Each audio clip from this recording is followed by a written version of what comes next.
Long ago, before the first grandmother sat down beneath the first tree, there were no stories in the world. Not one.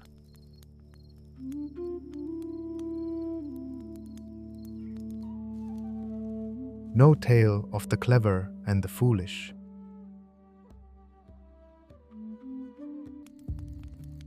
No tale of the hunter who did not come home.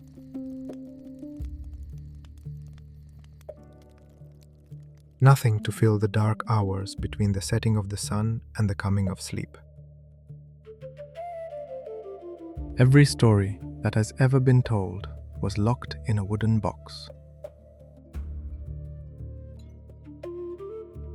And that box sat at the feet of the Sky God.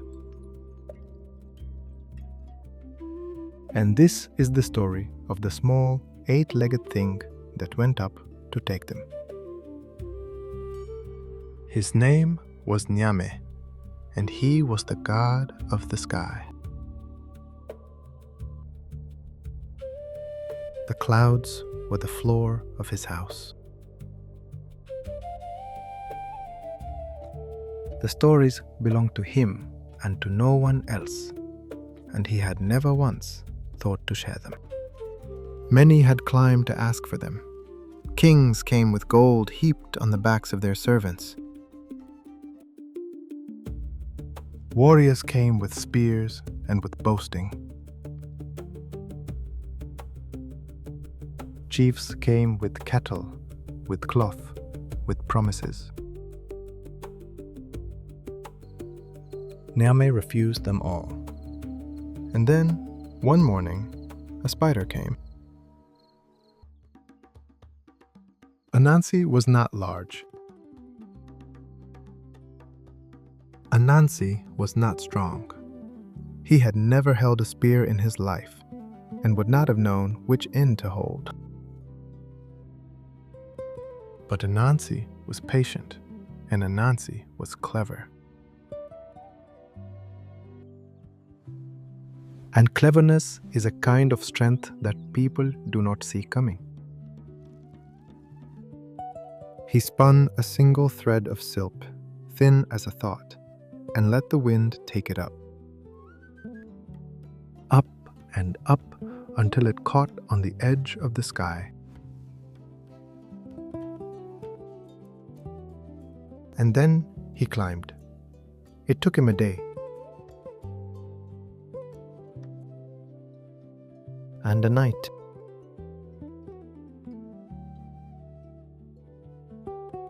And when he stepped onto the floor of the clouds, his 8 legs were shaking. He bowed low. "I have come to buy the stories," he said.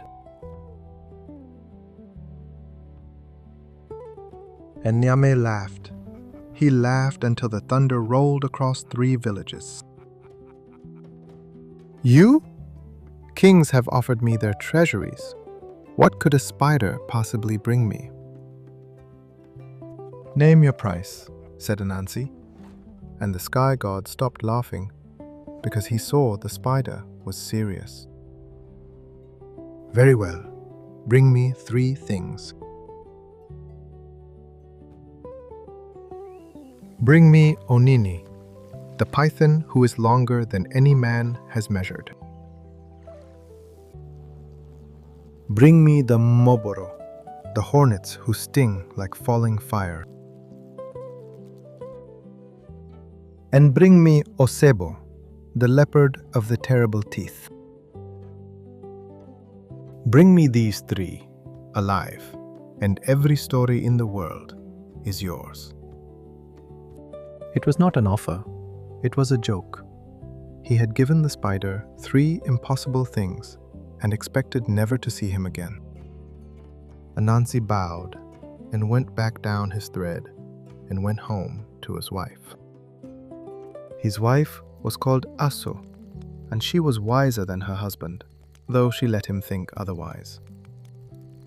Anansi told her everything. Aso listened, and when he finished, she did not tell him it was impossible. She said, You cannot fight any of them, so do not fight them. Every one of those creatures has the same weakness. Each of them is proud. And Anansi began to smile. The next morning, Anansi cut a long branch of bamboo and the length of creeping vine. And he walked down to the river, muttering loudly to himself the whole way. She is wrong. My wife says the python is longer than this pole. She is always wrong. The water stirred. A great flat head rose out of the reeds. Who says I am shorter than a stick? My wife. We have argued all morning. But who would ask a python to lie down and be measured? It would be an insult. Onini's tongue flickered. Lay down the pole, he said. So Anansi laid the pole in the mud, and Onini stretched himself along it, from head to tail, and made himself as long as he could possibly be. And while he stretched, Anansi walked the length of him with the vine, wrapping, tying him fast to the bamboo. You were quite right. You are much longer than the pole. Foolish of me. And now you are coming with me to see the sky god. The hornets lived in a grey paper nest, and there were more of them than a man could count in a lifetime. Anansi filled a calabash with water. He carried it to the tree and poured a little over the nest and a little over his own head. The rain! The great rain has come early. Fly, brothers, or you will drown in your own house. And it certainly seemed to them that the rain had come. Here, in here, it is dry. Shelter inside until it passes. And every last one of them poured into the gourd, thundering like a drum against the wood. And Anansi stopped up the mouth with a broad green leaf. You are not the cleverest of creatures, but you are certainly the loudest. The leopard was harder. He could not be flattered, and he could not be frightened. He simply killed whatever came near enough. So Anansi did not go near. He found the path the leopard walked each evening, and he dug. A pit deeper than a man is tall. Branches across the mouth of it. Grass over the branches. Dust over the grass. And then he went home and slept. In the morning, there was a sound coming up out of the ground.